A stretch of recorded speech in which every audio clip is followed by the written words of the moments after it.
doğacaq. Dövlət müstəqilliyi xalqın ən böyük sərvətidir.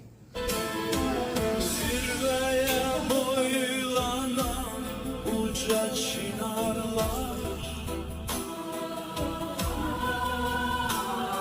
senin hünerinden söhbət açarlar. Bu dövlətin dayağı. Şuşada dalgalanan üç renkli bayrak, senin ruhun kadar müqəddəs parlak. Sen ile yol çektin, zaferdir sonu, zaferdir sonu. Sen gelemenin uca sütunu.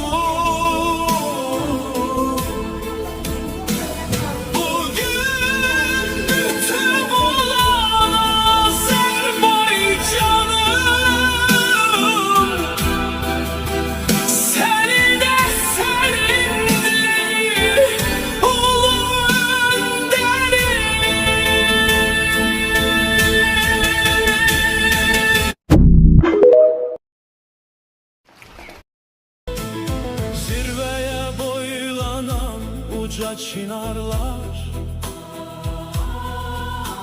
senin hünerinden söhbət açarlar.